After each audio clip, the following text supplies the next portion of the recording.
The last bus home. On the evening Chinedu lost his job, Lagos felt louder than usual. The horns were angrier, the heat was heavier, and the sky looked like it was holding back tears, just like him.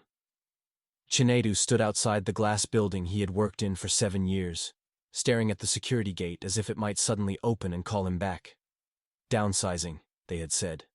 Not personal, they had said. But it felt personal. He checked his phone. N2150. That was all he had left. The last bus home was about to leave. Chinedu climbed into the rickety bus and took a seat at the back. His shoulders slumped, his tie loosened like a man who had given up on dignity for the day. Around him were people with their own battles. A woman clutching a baby that wouldn't stop crying. A young boy selling groundnuts, his voice hoarse but hopeful. An old man with a walking stick, staring out the window like he was counting memories. The bus jerked forward. Chinedu closed his eyes. How do I tell my wife? He whispered to himself. How do I tell my children that Daddy doesn't have work anymore? Halfway through the journey, the bus broke down. Of course it did. People groaned. Some cursed. Others got down angrily. Chinedu stayed inside. That was when the old man spoke. My son, he said calmly, turning to Chinedu. You look like a man whose world just ended. Chinedu forced a small laugh. It feels like it, sir. The old man nodded slowly. Good. That means you are about to begin again. Chinedu frowned. Sir? The old man smiled. You see, life has a way of stopping our bus when we are heading in the wrong direction. The bus driver got down to check the engine. Time stretched. The old man continued. 25 years ago, he said. I lost everything in one day. My job, my savings, even my house. Chinedu listened. I was angry, bitter. I blamed everyone. I felt ashamed to go home.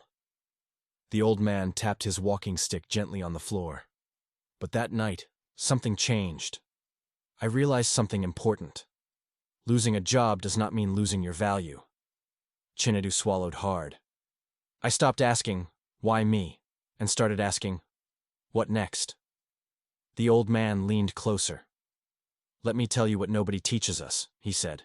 Your title is not your identity. Your office is not your destiny. Chinedu felt something shift inside him. I started small, the old man continued. Very small. I taught people what I knew. I failed many times. I was laughed at, but I kept going. The crying baby in the bus suddenly stopped. It was quiet now. Today, the old man said softly, I am not rich in money alone.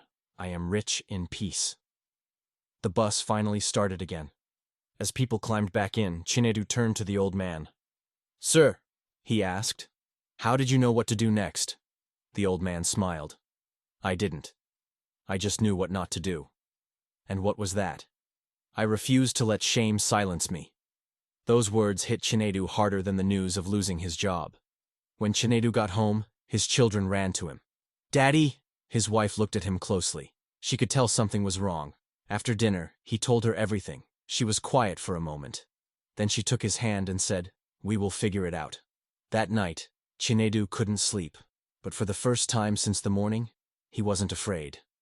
The next day, Chinedu did something he had never done before. He called people, old friends, former colleagues, even people he had once helped but never thought he'd need. Some didn't respond. Some made empty promises, but one person listened, and that was enough. He started using his skills to solve small problems, then bigger ones. Money came slowly. Confidence came faster.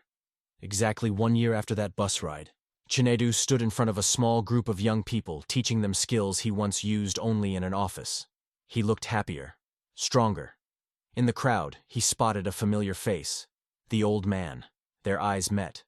The old man nodded. No words were needed. That night, Chinedu wrote something in his notebook.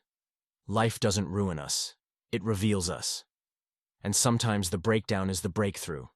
Maybe you are watching this story and you feel stuck. Maybe your plans failed. Maybe life forced you off a path you were comfortable on. Remember this. Losing something does not mean losing yourself. Delay is not denial. And sometimes, The last bus home carries the lesson you need to survive the next chapter. Because the end of one season is often the beginning of the story you were truly meant to live.